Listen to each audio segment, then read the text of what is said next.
I do love forests. Excellent. Well, in the studio we have a special guest, Charlotte Hinksman. Welcome back. Oh, well, thank you. I was going to say welcome to myself. Welcome, Charlotte. Charlotte. I am here. Thanks for having me. You're more than welcome. Now, Yeah. you're going to tell us a little bit about, I believe, hypnosis versus hypnotherapy. Yeah, so I thought it would be good to get to the bottom of the difference between the two.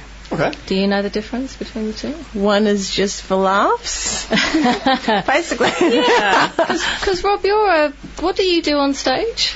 Are you allowed to I say? don't think he hypnotises. Yeah, I use all sorts of techniques. I use subtle suggestion. Right. So maybe some techniques very similar to what you do. Yeah. But I also use it like in an entertainment way. Like I don't do it for people to heal them or anything like that. And I mean, it's a 5-year degree to actually go through a hypnotherapy course, so it's quite involved. Yeah. So it's not something I want to sort of leap into. Sure. So it's an interesting distinction because it can be used therapeutically, which is hypnotherapy. Yes. Or it can be used on stage, which we might call hypnosis or stage hypnosis, or similar to what you do as a mentalist. Okay, yeah.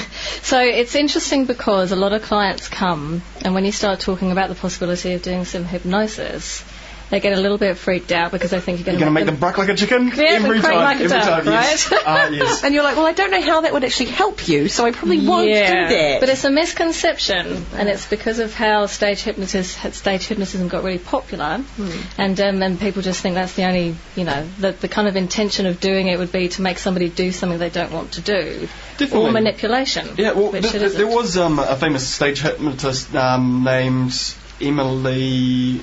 It starts with C, I can't remember it. Oh, okay. But he had a saying that every day in every way I get better and better. He was the one that termed that affirmation. Yes. Yeah. Well, termed it, yes. Yeah. And almost like a mantra, you say it to yourself. Yeah. And I know my wife's grandfather used to say it to himself, and he said, it worked quite powerfully. So I think that there can be a link between the two, But, so I'll explain a bit about the link between the two and then the differences. Okay, sounds good. If that sounds interesting. So I guess that to understand hypnosis or hypnotherapy, the thing you need to understand is that you've got a conscious mind and you've got an unconscious mind. Yes. Mm-hmm. Yeah. So your conscious mind, and psychologists think of it a lot like an iceberg. So your conscious mind is that tip above the water, which is kind of keeping an eye on accuracy and logic and stuff like that. So that's a kind of rough guideline. It's about 1% of your functioning, I guess, your processing. Mm-hmm. And so underneath the waterline, we've got 98 or 99% of you.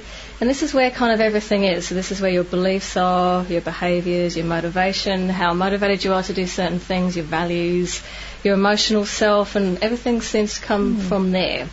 So people who are creative, either creative on stage or, creative in an artistic way or a writing way, they know they've got an unconscious mind because that's where their ideas come from. So it's kind of come up with something original. It's all that juice underneath that waterline that's actually putting that stuff together and producing something. So everyone's got a conscious and an unconscious brain, and it's not like there's a line between them that stuff can move between, Okay. Mm-hmm. So most people don't really know what their unconscious mind does or how to use it. And so what hypnotherapy or hypnosis does, and it's the same whether you're using it on stage or whether you're using it in a therapeutic environment, is you kind of get that awareness, the 1% at the top, to kind of get out of the way. So it stops being so analytical and it kind of doesn't get a say in things. Okay. So you get straight into the unconscious and get the unconscious mind to do stuff. Okay. So a stage hypnotist would want you to quack like a duck, or quack like a chicken. Eat an onion. I've seen that. Or before. eat an onion, or think that you're female and you're male, or lose your memory and not be able to see things or hallucinate certain things. Mm-hmm. And in the hypnotherapy kind of therapeutic environment, we're doing it so that we can help the person change in a useful way. That could be stopping smoking, it could be sleeping better, it could be getting better at something, it could be all kinds of things, using their creativity better, something like that. Okay. Yeah. You say that you can't actually share the unconscious and the conscious. Oh, no, you can. You can, because I was going to say, through like meditation, unconsciously you breathe every day, and you don't think about it. Through meditation and yoga, you're breathing and you're thinking about it, and you're making an unconscious thing conscious. That's right. And it's a good way to sort of tap into the unconscious and the conscious level. But is it something you was going to... Oh, yeah. So there's no firm line between the two. You know, it's a semi-permeable membrane. Yeah. Because you've got things that are always moving in between, right? So breathing's a really good example of that. Yeah. Okay. It's like we're all breathing every day. If we weren't breathing, we wouldn't be here, right? Yep. But when was the last time you had to remind yourself to do it? Definitely. You don't. Yeah. But if we want to bring it into your conscious awareness, then we can speed it up, slow it down, make you more aware of it, that kind of thing. Which is one way to change something, and it's a very useful way to change stuff.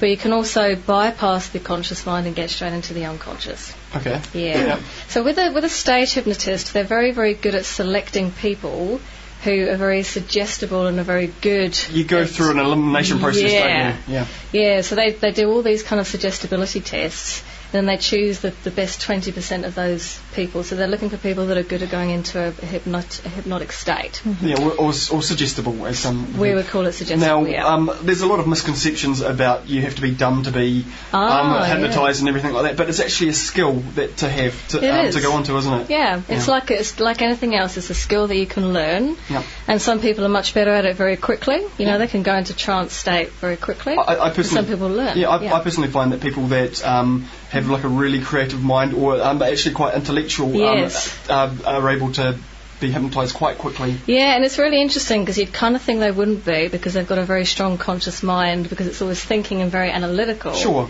But that doesn't mean they're not very good at getting into a trance-like state or being hypnotised. So like my partner is like that. Yeah. So he's very, very conscious, very logical, very clever, very analytical. But he can be hypnotised really easily. Because he's willing, or because he's just like, that's the other thing is kind of, getting a contract with somebody, you get permission to do this stuff. Well, which is good. I mean, because she is all dressed in black today, and that's not true. And she's she's not going. I have polka dots on my dress. Yes, she does have polka dots. So it's more like these are not the droids who are looking for. No, and it's important. Let's have a dance. People think of it sometimes as manipulation because when you're doing hypnotherapy, and it would be the same as a stage hypnotist, I'm sure, but you either use very direct suggestions to get someone's unconscious mind to do something, or you go at it in a very passive, covert way, where the person doesn't know that by you using your language and your tone of voice more purposefully, they'll start moving into that hypnotic state. But it's unethical to do it without permission. I think so too. Yeah. It really, really is. But advertisers are hypnotising you, so they've got about 4 levels of hypnosis going on in about 30 seconds, and they're all designed to get suggestions straight into your unconscious mind. So when you're thirsty, you think about having a Coke as opposed to a glass of water. So they're very good at getting in there. But again, most people aren't aware of that, so they don't know how it works. But they're all about language patterns and suggestions and, making associations that you'll keep in your brain, so then you'll go out and buy their product. It's all about sort of creating a storyline. Because, I mean, today, it was a lovely day outside. It was very, very warm, and I actually walked out and spent some time on the lawn, and the lawn felt really nice in between my toes, and it was quite warm, so I picked up a nice cool drink, and it's really, really hit the spot. And if you aren't really thinking about having a nice cold drink now, then I'll be very, very surprised. But I mean, that's what they do. They create a story, and they make it linked to you by somehow. Association. Association. Yeah. So, and news, again, is another way of kind of hypnotising people. I'm thirsty now. Sorry, Jen. Just sitting here going, these are things that are going on every day. And actually, you go into a trance-like state every 90 minutes anyway. Yep. When you go into that daydreamy-like state. And you I think it's more frequent for me. Maybe every 5 minutes for Jen. But that's you naturally kind of going down that cycle and getting into a more relaxed state, or what we might call a trance-like state. So the only difference if you're seeing a hypnotherapist is that you'd be doing that more purposely. Yeah. Cool. Yeah. So, what do you do? What do I do? In what way? In my practice? In your practice, how did you learn? What did you learn from both areas? Yeah, I did. Well, in my neuro-linguistic programming training, we learned from Milton Erickson. So we use Ericksonian hypnotherapy, which is a very passive, covert form of hypnotherapy. So you wouldn't say, right, we're going to get you into a trance now. You'd do that without the person knowing what you were doing. But you have their permission. You have permission already. Because they're there to change. So you've got a contract with them as a client. So I make it very clear what I'm trained in and what I use, and make sure that that's okay for people. So it's a kind of implicit contract that they know what you're trained in. And I've also recently done a training where I learnt the more direct form. So I did a diploma in hypnotherapy. So I can do that as well, and it's great to be able to offer a choice. Yeah. Sometimes that's what people want, something very direct. Yeah. Yeah.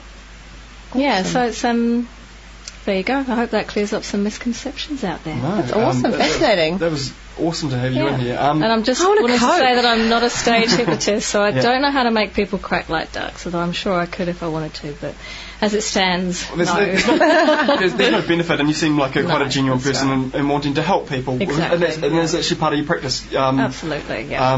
Is it, I guess, a healer? I guess so. Yeah, but you're putting people in touch with their own healing. Because I can't make anyone do anything they don't want to, and it's all about their brain and getting in touch with it. So there you go. Excellent. Awesome. We have a song for you guys.